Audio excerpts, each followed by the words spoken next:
Love, show some love. Thanks, y'all. Thank you. My name is Emily, and I have here Alexia Winfield. She is the founder of not only one startup, but two. She started with the Columbus Book Project that you can see on the table back there, two beautiful coffee table books about our little city here. And she also started Humans of Columbus, which I'm going to let her tell you a little bit about also. Yeah, so Humans of Columbus is a traveling dinner party series where we transform non-traditional spaces and we come together and we dine over a 4-course meal. So that kind of sparked because after the book launch party, we had a launch party at the Museum of Art and we did about 300 people on a Wednesday night at the Columbus Museum of Art. And it was such a production. We had like living room sets there, we had coffee tables on those coffee tables that were kind of brought in just so people can get inspired on how to style the coffee table books. We had it catered. I mean, people were dressed to the nines. It was just like a really good way to celebrate all the hard work that my team has done and the community has done. If you flip through those pages, there's over 250 artists, restaurateurs, entrepreneurs, street artists, and heavily specifically curated to talk to the undercurrent that's happening in our city. And so that celebratory experience brought together a couple of friends that was like, okay, well, how can we continue to bring together people from these diverse backgrounds? Because there were artists that were obviously featured in the book, and everyone from a Jenny's Ice Cream all the way down to, like I said, like a muralist, was in the room, which was nice. And so after that launch party, we said, okay, well, we looked at each other like, okay, what is our skill set? What can we bring? And I'm more so like a visionary. I like to execute visions, but I also like to do that through collaboration and harnessing different talents from different people, bringing those people together, and then executing on that vision. And so I was, it was 3 of us in a room. It was myself, Pastel, and Gabby. Pastel is a DJ and she also is a self-taught chef. And Gabby likes to create ambiance and sets moods and like does decor and things like that. And so we kind of said, well, why don't we do a dinner party? Because to us, food is an equalizer. Everyone has to eat. It brings people to the dinner table. It kind of breaks down that barrier of it being like a networking event. And I feel like we're such in an era right now where everything's about curation, access, proximity. And so if we can give you an experience through this dinner, and we can set an ambiance that lets you think like, wow, this is an overwhelming production, and I'm also rubbing elbows with a curated group of folks. And so we have our guests fill out a form, like, what is your main hustle? What is your side hustle? What are the problems that you're trying to solve for others? Like, we just don't want this to kind of be like just a run-of-the-mill dinner party series. We want to make sure that people are making meaningful connections, people are able to collaborate. We want to bridge the gap between people who are content generators, idealists, trailblazers, tastemakers, but then also folks who have like resources and maybe they have the wallet to invest. And so how would you bring those two people together so they can know about each other and connect on a very organic level? And so through my experience of publishing the book, I had some just phenomenal experiences, and I was sitting at, I had met obviously a lot of people through this whole process. Met a lady who, I befriended through this whole process, and I was super vulnerable at North Star, and she was like, how are you affording to pay for this book? Like, what's going on? And I was like, well, right now I'm using credit cards, I'm taking money from my 401k. She's like, no, like no. She opened her checkbook and she like wrote a check that day, and I'm like, wow, nothing has ever like that happened to me. But I realized, okay, what happened in that situation? I didn't come to her asking her for a check. I came there just to connect with her. We had a relationship. And then through that relationship, I was able to be vulnerable with her and say, yeah, I don't have it all figured out. Like, my finances are not, all together. And I was like, okay, so vulnerability, transparency, relationship building. Okay, that's how you get investors, right? You don't get investors by having a pitch deck and be like, this is my idea. You foster relationships and you let people invest in the person, and that's what she did. She's like, I'm investing in you, so don't pay me back. I don't, whatever, don't even mention it. And so like that just taught me like, okay, that investment, I'm like, it's not gonna go in vain. I'm gonna prove to her, I'm gonna show her, and so now I'm inviting her to the dinners, and now she kind of sees like, wow, what I mean? Like, that money that she gave me has now exponentially turned into something where I now have another startup and things like that. So I know that was like a long way to answer your question, but that's kind of like how it got started. HOC. So you mentioned the undercurrent of Columbus, and I love that language because I really think it's a powerful movement in our community here. And I am just wondering what your advice would be if you're new to Columbus or you don't feel like you've really been swept away in that undercurrent yet. How would you get involved? How would you make those connections?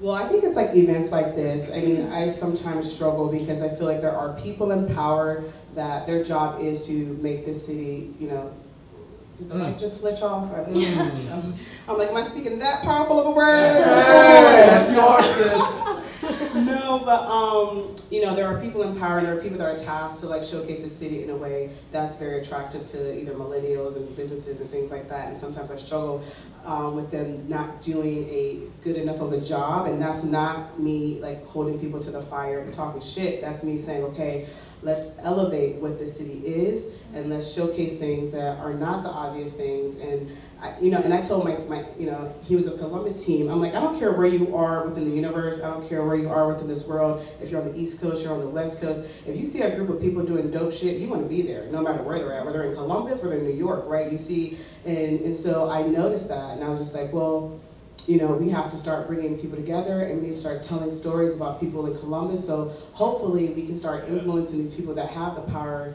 that showcase the city and influence them to, tell different stories. And so I guess what you're saying, like how would I give someone advice? I would say, social media, like trying to find the hashtags, reaching out to different organizations. I'm not from here, so I met a lot of people through the internet. I would, inbox people and just say, hey, you're a dope artist. Can can I treat you to coffee? I just want to get to know you. And I pretty much curated the type of network that I have. And so people are just like, wow, you have a really good group of friends. Well, that was intentional. Like I wanted to be, around people that motivated me, that influenced me, and that, if I was around them or hanging out and we're having a great time, but I'm also learning something from them and they're learning something from me. So it's like I'm constantly just getting inspiration and being motivated. So you talk about your team and how she's surrounded herself with this super powerful group of people. What do you look for in your team? What skills or traits attract you to say, hey, I want to work with you? Yeah, I think that's super key because as we all know as a startup, you can't do it by yourself. You need a team and you need people who are committed, and it's a lot to ask people to, you guys spoke to it from Matter News to ask people to volunteer their time for something where they're not being compensated. And so that's an extra effort that someone has to do since they're not being, compensated. So what I would do, and again, I, build a couple teams. So like the book project team and now the HOC team, and I think I'm getting better at finding key people. And there's just certain questions that I ask about, like, okay, what are you good at? What do you like to do? How do you want to serve others? Where do you want to see yourself in the next few years? And try to see what their aspiration is and see if there's some synergy between like what we're working on and what their aspiration is, and then try to give them tasks that are aligned to their aspirations. So like I want to make sure that within this organization that we're also providing them opportunities where they can stretch their skill set, that they can have a platform. I'm like, we're like even though I'm a co-founder or whatever, like this is still our project. Whoever works on this is just as much as mine as it is yours. And so I say that because I want them to have a sense of ownership. We can't pay you in equity just now. We can't pay you, monetarily. But what we can do is like you can be a part of something and put it on your resume. Like, hey, I built this brand, right? And I tell my folks who worked on the book, bring it to your interviews and say, this is the book that I helped create, right? And so being able to align yourself with a startup who you're creating, something out of nothing, to me speaks volumes, right? It's like you can work for an organization and you can be comfortable and you can have benefits and you can, work and that's great. There's nothing wrong with that. But to say you were part of a startup where you had this idea and here's a project that you were able to execute your idea, and so to me it allows you to kind of just be creative, and we allow people on our team to be creative and we give them autonomy and we don't really kind of prescribe them what they want to do. And I also like kind of think in my mind that Steve Jobs quote where he says like, I don't hire people for me to tell them what to do, I hire them so they tell me what to do. And so I keep that in mind when I'm looking at talent as well. I love that. Yeah, use your group, use your team, get ideas from people who are around you. speaking of that, I want to kind of dive into your theory on leadership, because you are such a boss. And I'm just wondering, how do you take all those talents, or what has been your biggest struggle, your biggest learning moment in, kind of harnessing the power of these teams that you've created? Well, I always say like the key thing with leadership is self-development, and I know that may sound like very strange, like what does that have to do with you leading, but to me it's like you have to take care of yourself. It's like you have to take care of your home. And so to me, like I try to like have a routine, I try to have a less chaotic life so I can have a clear mind and lead a team. So if I'm in disarray and I'm living in chaos, I mean, that's not a good example for my team, and they don't feel secure in my leadership because they're not looking up to me. And so, and not to say like I'm perfect, obviously I'm not perfect and I don't strive for perfection, but I do strive for being intentional and setting myself up in a way where I can be successful, because if I can do that, then I can set someone else for success. And then I also listen to a lot of podcasts, so I do like to lean on different theories, like impact theory is one that Cassie shared with me, and so I like to listen, to different podcasts. I also did a lot of leadership training through Chase, and so I utilize their resources too. So working for a big company, you're able to have access to information and resources. So I did a lot of strength finders and a lot of leadership things, and I kind of learned like how I am as a leader and what my shortcomings are. And then I also try to get feedback from my team. I think that's super important. And we talk about feedback a lot, and I am so on this whole wave of transparency, radical honesty. So honesty is one thing, but radical honesty is taking it a little step further. And I think allowing yourself to receive feedback allows yourself to stretch even further. And sometimes it's hard to take critical feedback, but at the end of the day, it's a gift. And it's going to help you, and it's going to develop you in a way. And so being able to just to your team, hey, constantly give me feedback. How's this working? How's this not working? Because you just want to make sure you have an environment, for you to thrive. Yeah, absolutely. Getting that honest feedback, I think, is so crucial. And noting back to when you were talking about sitting at North Star and being vulnerable and being transparent, I study organizational communication, and there's a theory called social penetration theory that basically says that the more you're willing to be vulnerable with someone, the closer they're going to feel to you. So the more you self-disclose and share things that aren't perfect about yourself, the deeper your intimacy with that person goes. So that as a leadership strategy, I think is a huge takeaway. So before we wrap up for questions and answers, I want to give you the opportunity to tell the audience how they can get involved, how they can help you with Humans of Columbus, and give some action items here. Yeah, so you can definitely follow us on Instagram, humans.of.columbus. We are also online, humansofcolumbus.com or .org. If you want to join us for dinner, there is a link that you can click where you can join us for dinner. Sign up, like I mentioned those questions prior at our discussion. You just answer those questions, and you can sign up to be at one of these dinners. We do them quarterly, so definitely follow us, join, and we can't wait to see you guys if you're interested in joining us. Yay! Any questions for Alexia? Mm-hmm. Yes. Yeah. Go ahead. Okay, so back to when you said that building a relationship with someone. So as you know, you're going to be able to build core relationships with people, but you can't do that with everyone. So you have to somewhat maintain relationships, but how do you get out of the mindset of people saying, you only want to contact me when you want something from me, but it's I'm so busy juggling my investors, the people I work with, X, Y, and Z, that I don't have time to nurture and foster this relationship with you all the time, but I still want to work with you occasionally because I want to keep you in my realm of reality, but without people feeling that way.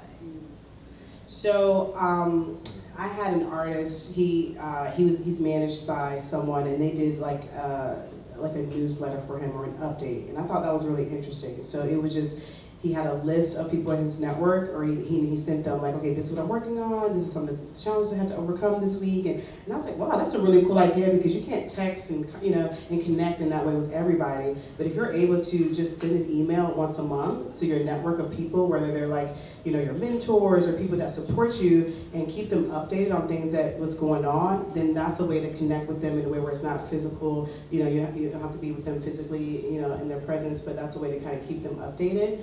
And it's all about prioritization, unfortunately. Like, we can't, have everything all at once. So it's also like, what do you want to prioritize this month or this week?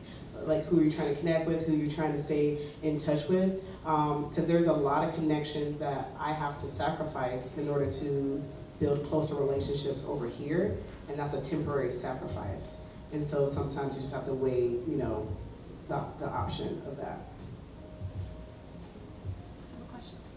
You mentioned that self-development was a big part of leadership and growing yourself as a leader.